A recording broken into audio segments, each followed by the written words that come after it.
Hello friend, today start with general science as a 8th class as a 7th chapter metal and non-metal धातू आणि अधातू हे जे विषय अधिक माहिती आपण गेल्या वर्षी ही शिकलेल्या फक्त त्याचा कंटिन्यू पार्ट या वर्षी असेल बघा त्यासाठी त्यांनी क्वेश्चन विचारलाय can you recall always the question of the previous standard right see the first question what are the three types in which element are generally classified अगोदर बघा एलिमेंट म्हणजे काय मूलद्रव्ये त्याचे काय विचारले थ्री टाइप कोणते आहेत ते क्लासिफाय करायचे आपण गेल्या वर्षी शिकलोय कुठले कुठले मेटल नॉन मेटल आणि मेटलॉइड धातू अधातू आणि धातू सदृश त्याच्याविषयी अधिक माहिती म्हणजे त्यात कुठले पार्ट येतात कशाला म्हणतात जाते डेफिनेशनचा पार्ट आपण 7th स्टँडर्डला पाहिलेला आहे हे तीन पार्ट आहे नंतर बघा what are the metals and non metal धातू आणि अधातू that use in everyday life म्हणजे दैनंदिन जीवनात आपण जे काही धातू अधातू वापरतो ते कोणकोणते आहेत आपण जर आपलं जर सुरुवात चहापासून होते चहाचं भांड कशाचं असतं स्टीलचं असतं बरोबर आहे का ते कशात येतं मेटलमध्ये येते की नॉन मेटल मेटलमध्ये येतं अगोदर मेटल आणि नॉन मेटल म्हणजे काय ते समजून घ्या मेटल म्हणजे ज्यातून गुड कंडक्टिव्हिटी आहे म्हणजे ज्यातून विद्युत वाहू शकते बरोबर आहे का हीट असेल किंवा इलेक्ट्रिसिटी असेल ते दोन पार्ट ते वेगळे पडतात गेल्या वर्षी डिटेलमध्ये 6वीला ही पाहिले आपण बरोबर आणि ज्याच्यातून विद्युत प्रवाह वाहू शकत नाही उदाहरणार्थ लाकूड असेल एखादा पेपर हे जे लाकूड ह्यातून सुद्धा काय होणार नाही वीज वाहू शकणार नाही किंवा हीट इलेक्ट्रिसिटी वाहू शकणार नाही त्याला काय म्हणलं जातं नॉन मेटल ओके मग ह्यातला वापर आपण कशासाठी करतो मेटल्स असतील त्याचा यूज कशासाठी करतो as a stainless steel pot असतील बरीचशी भांडी असतील ती कशी असतात स्टीलची म्हणजे मेटलचीच असतात परत आपण घराचे वायर्स असतात त्या कॉपरच्या किंवा अल्युमिनियमच्या असतात because of the good conductivity of the electricity बरोबर त्या सुद्धा कशात येतात मेटलमध्ये येतात नॉन मेटलमध्ये डोअर असेल कशाचा as a wooden door as a plastic door right as a use in every त्याचा यूज करतो आपल्याला अशा बऱ्याचशा कुठल्याही वस्तू असेल त्या आपण लिहू शकतो बघा एकदम इझी आहे कारण गेल्या वर्षी जेवढा पार्ट तुम्हाला समजून घेऊन करतात तेवढं तुम्हाला इझी जाणार आहे काही अवघड नाही फक्त समजून घेणं महत्वाचं आहे बघा all the objects or materials in the world are made from element compound and their mixture ह्याच्याविषयी गेल्या पाठातही आपण शिकलेलं आहे म्हणजे जे काही ऑब्जेक्ट आहेत ऑल वस्तू हा जर पेन्सिल जरी पाहिली तरी ती कशापासून बनलेले आहे एलिमेंट कंपाऊंड आणि त्याचं काही मिक्सचर असेल त्याच्यापासून त्या बनलेले असतात बरोबर आहे का scientist classified all the element into 3 general types which are म्हणजे हे जर टाइप मध्ये म्हणजे ज्यातून कंडक्टिव्हिटी पास होते ज्यातून होत नाही आणि दोन्हीही त्या झाल्या जाते त्याचं मेटलॉइड्स त्याला मेटलॉइड्स म्हटलं जातं याचं धातू सदृश मेटल्स नॉन मेटल आहे मेटलॉइड ह्याचं 3 टाइप सायंटिस्टनं क्लासिफाय वर्गीकरण केले त्यातला पहिला बघा पहिला कुठला आहे मेटल्स बघा त्याच्या प्रॉपर्टीच्या कुठले टाइप्स पडतात तेही पाहणार आहात व्यवस्थित फक्त व्यवस्थित समजून घेऊन करा बघा gold silver iron copper aluminium magnesium calcium sodium platinum are few metals हे काय आहेत मेटल्स आहेत लक्षात ठेवा गोल्ड असेल सिल्वर असेल आयर्न असेल copper aluminium magnesium calcium sodium आणि प्लॅटिनियम हे सर्व काय धातू आहेत मेटल्स हॅव लस्टर्स हे मेटल्सला काय एक प्रकारची लस्टर आहे लस्टर मीन चकाकी आहे गोल्डला भगवत सर्वांना माहित असेल गोल्ड सिल्वर सर्वांच्या कॉन्टॅक्टमध्ये असतो आपण पाहतो त्याला एक प्रकारची चकाकी आहे कॉपरला सुद्धा आहे कॉपरची जर वायर बदली जेवढी तुम्ही घासाल तेव्हा एक प्रकारची प्रत्येक वस्तूला गोल्ड असेल सिल्वर असेल जेवढं तुम्ही घासून त्याला स्वच्छ करताल तेवढी त्याला काय असते चकाकी असते लक्षात ठेवा हा पहिला पॉइंट हा दुसरा point the metals are hard हे सर्व मेटल कसे आहेत एकदम हार्ड आहेत कठीण आहेत तिसरं पॉइंट तुम्हाला लिहायचं असेल तर पॉइंट नुसार लिहिले की सोपं जातं म्हणून सांगते वायर और sheet can be from the made metals metals have a good conductor मी अगोदर सांगितले हे मेटल कसे आहेत गुड कंडक्टर आहे कशाचे हीट आणि इलेक्ट्रिसिटीचे ज्यातून हीट उष्णता आणि वीज वाहून जाते of the good conductor of the metal लक्षात ठेवा हा चौथा पॉइंट मेटल हा गुड कंडक्टर आहे कशाचा हीट आणि इलेक्ट्रिसिटीचा जी काय आपल्या घरात भांडी असतील स्टीलची जर्मची त्याच्यातून म्हणजे आपण जर त्यावर चमचा ठेवला की त्यातून हीट पास झाली दिसते किंवा खाली हीट दिली की वरती पूर्ण भांड तापलं जातं म्हणजे त्याच्यातून काय होते कंडक्टिव्हिटी पास झालेली दिसून येते. Metal lose their valency electron to produce positive charge ion that is cations. बघा लक्षात ठेवा, ह्या जो मेटल्स आहेत त्याच्यावर कुठला चार्ज असतो तर पॉझिटिव्ह चार्ज आयन असतोय. कुठला चार्ज? पॉझिटिव्ह धन प्रभारित आयन्स. त्यालाच काय म्हणलं जातं? कॅटायन. कॅटायन म्हणलं जातं. लक्षात ठेवा, metals have a positive charge ion आणि त्यालाच काय म्हणलं जातं? पॉझिटिव्ह आयनलाच कॅटायन असं म्हणलं जातं. माहिती आपल्याला पॉझिटिव्ह चार्ज शिकलोय. नंतर बघा फिजिकल प्रॉपर्टीज ऑफ मेटल, म्हणजे मेटलच्या भौतिक गुणधर्म पाहणार आहोत. लक्षात ठेवा, बरेचसे गुणधर्म आहेत. बघा पहिला physical state. Under ordinary temperature metal stay in a solid state. तुम्ही जर बघितलं तर जनरली ऑर्डिनरी स्टेट कशात, म्हणजे हे जर जे काही मेटल्स आहेत ते कशामध्ये सॉलिड फॉर्म आहेत, बरोबर आहे का? However metals like mercury and gallium, हे लक्षात ठेवा, रिकामी जागेला विचारू शकतात. मर्क्युरी आणि gallium are expectation which are liquid state. पण मर्क्युरी आणि गॅलियम हे कुठल्या फॉर्म मध्ये आहेत? लिक्विड फॉर्म मध्ये. मेटल मध्ये लिक्विड स्टेट मध्ये कुठलं येतं तर मर्क्युरी आणि गॅलियम हे मेटल येतात. लक्षात ठेवा, state is given as room temperature.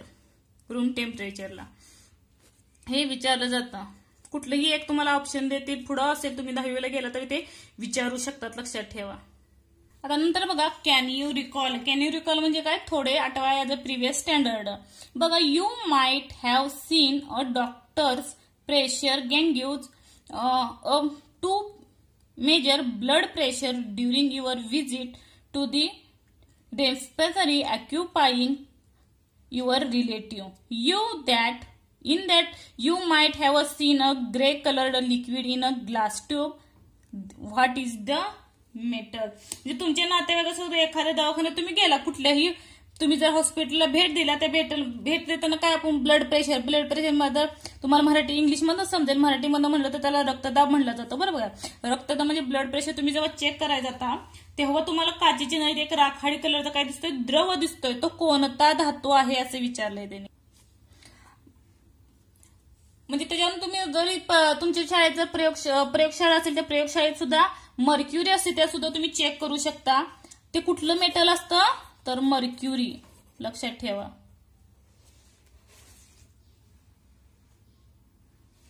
Mercury म्हणजे काय? त्याला पारा म्हणलं जातं मराठीमध्ये. लक्षात ठेवा. आणि दोन्ही गोष्टी माहिती असणं तेवढं गरजेचं आहे, कारण आपण दोन्ही तो नाही सेमी मराठी. त्यामुळे बघा नंतर लस्टर. लस्टर म्हणजे काय? चकाकी. आपल्याला माहिती आहे ह्या जे काही धातू आहे धातूंना आताच पहिलं आपण काय असते? लस्टर म्हणजे चकाकी असते. बघा take copper vessel at your home. तुमच्या घरी जर कॉपरची व्हेसल असेल, व्हेसल म्हणजे भांडे कुठलेही, कॉपरची पहिली जुनी भांडी असतील बघा, माहित असेल तर विचारा तुमच्या घरच्यांना.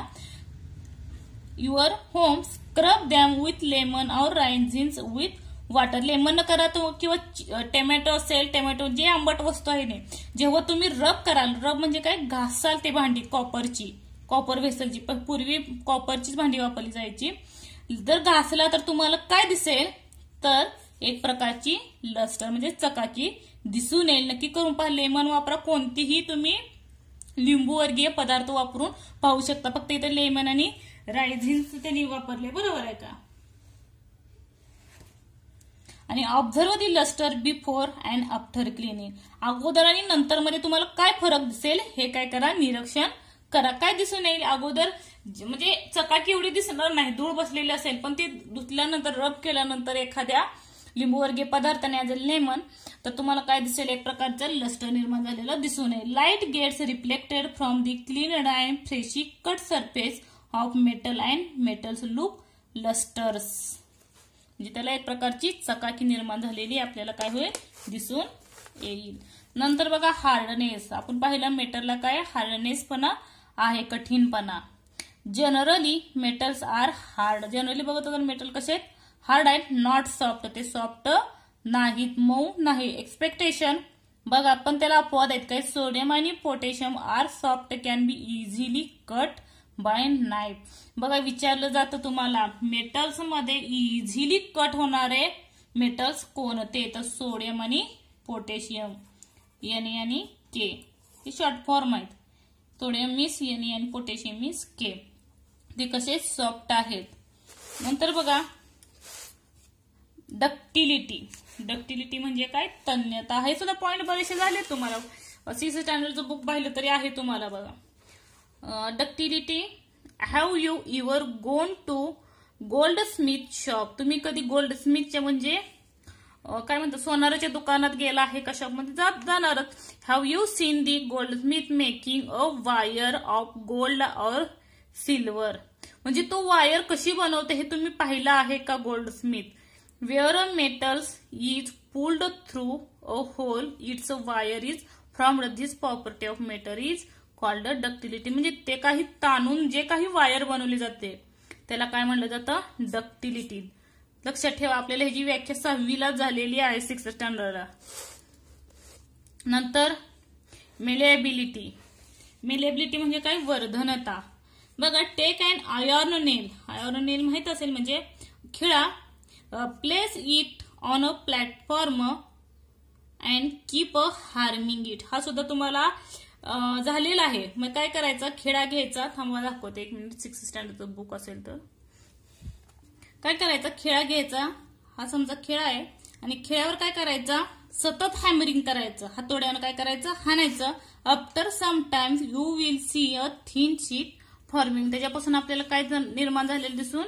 एक पातळ पत्रा, आज अ थिन शीट तयार झालेला दिसून येईल. कशावर? हॅमरिंग. म्हणजे हा काय कशाचा भाग येतोय? मेटलचा. जेव्हा तुम्ही त्यालाच काय म्हणलं जातं? वर्धनीयता म्हणजे मेटेबिलिटी म्हणलं जातं. त्याच प्रॉपर्टीला मेटेबिलिटी म्हणलं जातं. जेव्हा एखादी वस्तू ठोकून, म्हणजे उदाहरणार्थ नेलला हॅमरिंगनं ठोकलं तेव्हा त्याचा पातळ पत्रा तयार झातो. त्या पातळ पत्र्याला तयार होण्याच्या प्रॉपर्टीला मेटेबिलिटी म्हणलं जातं. कंडक्शन ऑफ हीट, ज्यातून उष्णता वाहली जाते ते. Take a copper plate, fix some wax at one of its ends. तुम्ही जर काय केलं, एक कॉपरचा असेल नाही तर कुठलीही प्लेट घ्या. स्टीलची घेतली तरी चालेल, कारण आपल्या घरी स्टीलची असेल कॉपरची असेल तरी पहा, चांगलीच गोष्ट आहे. काय करा, काय केले? सम वॅक्स आणि वन ऑफ इट्स एंड. एका टोकाला म्हणजे इथं काय घेतले? प्लेट घेतली किंवा सळी घेतली. सळीचा प्रयोग होता. काय केला? अशी सळी घेतली किंवा तार असेल तरी चालले. त्याच्यावर काय करा? आपल्याला माहिती आहे वॅक्स कुठलंही घ्या तुम्ही. मेणबत्तीचं वॅक्स घेतलं तर मेणबत्तीचा ह्याच्यावर टिपका टाकायचा एका टोकाला आणि काय करायची? हिथं उष्णता द्यायची. इथं काय करायची? उष्णता दिली. तेव्हा काय हो दिसून येईल आपल्याला? इथं उष्णता दिल्यावर हा पूर्ण भाग तापत जाऊन हा जी काही वॅक्स टाकलाय आपण मेणाचा तुकडा तो काय होईल? वितळलेला दिसून येईल. This is of the conduction of heat. म्हणजे एका टोकाला आपण जेव्हा हीट करतो तेव्हा ती प्रोसेस म्हणजे कंडक्ट हीट होते आणि तो तुकडा जो वितळला जातो त्याला काय म्हटलं जातं? Conduction of heat. नंतर बघा, heat of other end and observe they. आपण तीच सांगितलंय. Discuss with teacher. Metals are good conductor of heat. Metals धातू हे काय आहेत? गुड कंडक्टर आहेत उष्णतेचे. Like silver, copper, aluminium are the best conductors of heat. बघा, हीटचे सिल्वर, कॉपर आणि अल्युमिनियम म्हणजे सर्वात जास्त त्यातून कंडक्टर म्हणजे हीट वाहली जाते. नंतर बघा, कंडक्शन ऑफ इलेक्ट्रिसिटी. अगोदर उष्णता पाहिली, आता इथं काय आहे? विद्युत. बघा, which metals are use to make electrical wire. आपल्याला माहिती आहे आपल्या घरी बरेचशा वायर असते. त्या वायरमध्ये कुठल्या मेटलची वायर असते माहिती आहे का तुम्हाला? बघा, metals are good conductor of electricity. Metals हे जे मेटल आहे ते गुड इलेक्ट्रिसिटीचा गुड कंडक्टर आहे. Lead is an expectation which is neither a good conductor of heat nor a good conductor of electricity. लक्षात ठेवा, लीड हा काय आहे? मेटल आहे. बरोबर आहे. ऍज अ पीबी माहित असेल. लीड हा काय आहे? एक्सपेक्टेशन पाहिलं तर हा मेटल आहे. बरोबर आहे का? हा मेटल आहे, पण तो नायदर गुड कंडक्टर, त्याच्यातून विद्युत वाहत नाहीच. त्याचबरोबर कशाचा? हीट, उष्णताही वाहत नाही आणि त्याच्याबरोबर त्याच्यातून विद्युत सुद्धा वाहली जात नाही. असा एक ऑप्शनल मेटल आहे ऑर्डिनरी, तो लीड. लक्षात ठेवा, त्याच्यातून उष्णताही वाहत नाही आणि विद्युत वाहक सुद्धा जात नाही. नंतर बघा, डेन्सिटी, घनता. Metals have a high density. Sodium, potassium, lithium are expectation having lower density than water. Than density of lithium is only 0.53 gram per CC. ही जे काही मेटल्स आहे त्याची जर घनता बघितली आपल्याला माहिती आहे, त्याला हिट केलं किंवा इलेक्ट्रिसिटी वाढली तर त्याची घनता काय होणार आहे, वाढली जाणार आहे. पण त्याला त्याचप्रमाणे अपवाद सुद्धा आहेत की त्याची घनता वाढली जात नाही. सोडियम, पोटॅशियम आणि लिथियम ह्याच्यामध्ये डेन्सिटी कमी असते, वाढली जात नाही. लिथियमची त्यांनी सांगितले किती असते, ओनली 0.53 ग्रॅम पर सीसी असतं. नंतर melting point as a MP, boiling point BP म्हणलं जातं. हे लक्षात ठेवा, एमपी आणि बीपी. बीपी म्हणजे ब्लड प्रेशर नाही तर बॉइलिंग पॉइंट येतो काही काही वेळा, लक्षात ठेवा. नंतर बघा, generally metals have a high melting points and boiling points. Generally जे काही मेटल्स आहे ते कितीला उकळलं जातं, हाय ह्यालाच उकळलं जातं, म्हणजे मेल्ट होत आणि तिथंच त्याचं बॉइलिंग सुद्धा हायलाच होत असतं. पण expectation of HG, GA, NA, K. HG म्हणजे काय, मर्क्युरी, गॅलियम, सोडियम आणि पोटॅशियम हे अपवाद आहे की त्यांचा मेल्टिंग पॉइंट आणि बॉइलिंग पॉइंट हा हाय नसून काय असतो, लो असतो, कमी असतो. सिनोरिटी. मग सिनोरिटी म्हणजे काय, नादमयता. धातूंना आपण प्रत्येक बघतो, एखादं भांडं जरी घरी आदळलं तरी त्याचं काय होतं, एक प्रकारचा नाद निर्माण होतो. हे 6th आणि 7th स्टँडर्ड सुद्धा पाहिलेलं आहे बघा. What is the metal that your school bell is made of. तुमच्या शाळेत जी बेल आहे ती कशाची, लाकडाची आहे की मेटलची आहे की नॉन मेटलची आहे, कशाची आहे तर मेटलची आहे. त्यावेळेस त्याला काय होतो, नाद निर्माण होतो. म्हणजे एकदा बेल दिली त्याचा आवाज एक प्रकारचा घुमला जातो, त्याला म्हणतात बघा आवाज घुमणे, म्हणजेच काय, सोनोरिटी, नादमयता. How does a bell is function, metals are sonorous they produce this sound of striking. त्याच्यापासून काय तयार झालेलं दिसून येतं आपल्याला, एक प्रकारचे नादमयता दिसून येतं धातूमध्ये, म्हणजे त्या बेलमध्ये. बरोबर आहे का. आता मेटल बघा, आता दुसरा नॉन मेटल बघा. Carbon, sulphur, phosphorus. लक्षात ठेवा, कार्बन, सल्फर आणि phosphorus are few non metal. हे काय आहेत, थोडेच नॉन मेटल्स आहेत. Generally non metals are brittle and non lustre. हे लक्षात ठेवा, नॉन मेटलला काय असते, ब्रिटल नाही. ब्रिटल म्हणजे काय, ठिसूळपणा. ठिसूळपणा म्हणजे उदाहरणार्थ तुम्ही खडू घेतला तर दुसरी कुठलीही वस्तू, लाकूड घेतलं तर तुम्ही जर हे कट करायला लागला लाकडाची वस्तू तर त्यातून काय दिसतं आपल्याला, बारीक बारीक तुकडे खाली पडलेले दिसून येतात. किंवा त्याच्यात म्हणजे त्यालाच काय म्हणतात तर ठिसूळपणा, आणि त्याला चकाकी सुद्धा नसते. ह्याला चकाकी आहे का, नाही. कुठल्याच म्हणजे नॉन मेटलला चकाकी नसते. ह्या दोन महत्वाच्या गोष्टी आहेत. आता ह्याच्या फिजिकल प्रॉपर्टीज बघा नॉन मेटलच्या. पहिल्यांदा physical state. At ordinary temperature non metals occurs as solid, liquid and gases. आपण फिजिकल स्टेट लक्षात ठेवा, मेटलमध्ये काय पाहिलं, तो एक फक्त सॉलिड फॉर्म मध्ये होते, फक्त त्याला पारा, मर्क्युरी हा काय होता, अपवाद होता. मर्क्युरी आणि गॅलियम हे दोन अपवाद होते, ते लिक्विड फॉर्म मध्ये होते. पण फिजिकल स्टेटमध्ये solid, liquid and gases form मध्ये काय असतात, नॉन मेटल्स असतात. फॉर एक्झाम्पल बघा, सॉलिड मध्ये कार्बन, सल्फर. नंतर लिक्विड मध्ये बघा ब्रोमीन, ब्रोमाइड. लिक्विड मध्ये ब्रोमीन येते आणि गॅसेस मध्ये हायड्रोजन, नायट्रोजन आणि ऑक्सिजन, H2, N2 आणि O2 येतं. ऍज अ फिजिकल स्टेट पाहिलं तर तिन्ही फॉर्म मध्ये येतात. लक्षात ठेवा, सॉलिड, लिक्विड आणि gases form of the physical state in a non metal. As a lustre, non metals do not have a lustre. कुठल्याही नॉन मेटलला काय नसते, चकाकी नसते. Expect diamond. डायमंड हा कशात येतो, नॉन मेटल मध्ये येतो. बरोबर आहे का. तो विजेचा सुवाहक नाही किंवा उष्णतेचा, त्यामुळे डायमंड हा नॉन मेटल मध्ये येतो. आणि आयोडीन, आयोडीन क्रिस्टल माहिती येतं आपल्याला, मिठाच्या खड्या जर बघितलं तर तुम्ही त्याला पाहिलं तर कसे असते, लस्टर असते. म्हणजे हे त्याला नॉन मेटलला अपवाद आहे, ज्याप्रमाणे आपण मेटलमध्ये पाहिलं. Some non metals are colourless. बरेचसे नॉन मेटल कसे आहेत, कलरलेस आहे, म्हणजे त्यांना रंग नाही, म्हणजे रंगहीन आहेत, जसं पाणी आहे तसं. While other have different colour. What is the colour of carbon in the form of coal. Sulphur is a yellow आणि ब्रोमीन इज अ ब्राऊन. नंतर ब्रिटलनेस, म्हणजे इथं काय सांगितलंय, म्हणजे काही ह्याला कलर आहे पण काही मेटल, नॉन मेटलला कलर नाही, म्हणजे ते कलरलेस आहे, रंगहीन आहे. तो कोल म्हणजे कोळसा काय आहे, कोळसा हा कार्बन पदार्थ आहे. बरोबर आहे, काळा, त्याला ब्लॅक कलर आहे.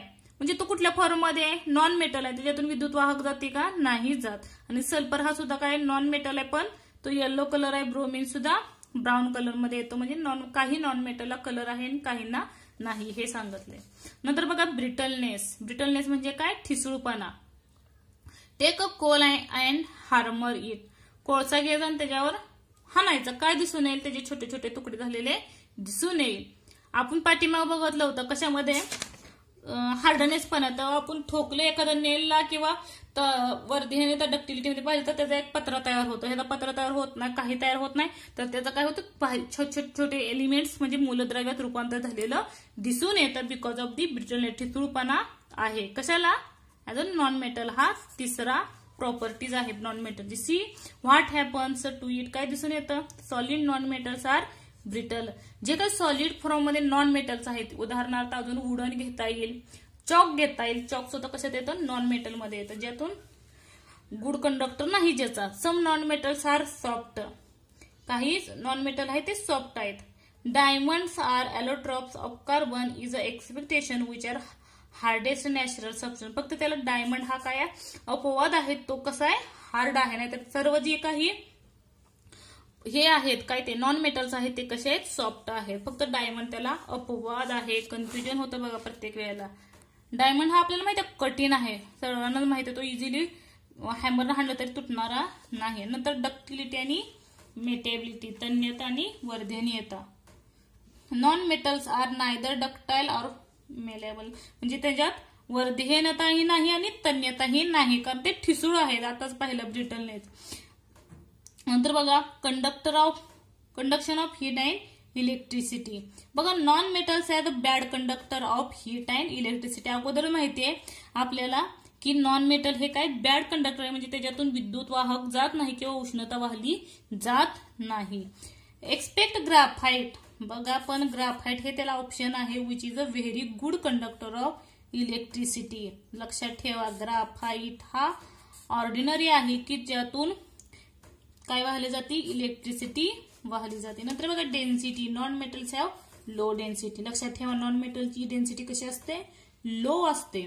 मेल्टिंग पॉइंट आणि बॉइलिंग पॉइंट एमपी आणि बीपी. बघा non metals have low melting and boiling point. Non मेटलचं काय आहे?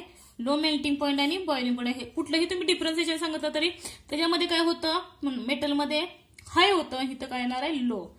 इथं पण तेच आहे, डेन्सिटी तिथं हाय होती, इथं लो आहे. नंतर बघा expectation the solid non metals carbon and boron B. Boron means B, हे कार्बन माहिती C. Melt at a high temperature. हे फक्त अपवाद आहेत, लक्षात ठेवा. कुठले? कार्बन आणि बोरॉन सी आणि बी. मेल्टिंग पॉइंट ह्याचा काय आहे? जास्त टेम्परेचरलाच होतं मेल्ट हे. शेवटचा बघा तिसरा मेटलॉइड. धातू सदृश्य. Some element such as arsenic. लक्षात ठेवा थोडेसे लक्षात ठेवण्यासारखे आहेत. तुम्हाला ठिकाणी विचारलं जातं मेटलॉइड्स म्हणजे यातले मेटलॉइड्स कुठले आहेत किंवा नॉन मेटल किंवा मेटल कोणते आहेत ते विचारलं जातं. बघा आर्सेनिक, सिलिकॉन, जर्मेनियम आणि antimony have properties are the intermediate between metal and non metal. म्हणजे ह्यांचे कुठले गुणधर्म असतात? ह्या दोन्हींचे बिटवीन सांगितलंय. मेटल अँड नॉन मेटलच्या मधले गुणधर्म कशात असतात? मेटलॉइड असतात. आणि such elements are called as metalloid. हे लक्षात ठेवा फक्त. हे लक्षात ठेवण्यासाठी आर्सेनिक, सिलिकॉन आणि जर्मेनियम, अँटीमनी हे ठराविकच आहे ते मेटलॉइड्स आहेत. बाकीचे एवढं लक्षात ठेवू नका. पण मेटलॉइडचे लक्षात ठेवलं की आपल्याला काहीच अडचण येत नाही. हे फक्त 3-4च आहेत फक्त मेटलॉइड, बाकी कुठलेही मेटलॉइड मध्ये येत नाही. राहिलेला केमिकल प्रॉपर्टीज ऑफ मेटल पुढच्या व्हिडिओमध्ये पाहू. व्हिडिओ आवडल्यास लाईक करा, सबस्क्राईब करा आणि कमेंट करा काही तुम्हाला अडचण असेल तर.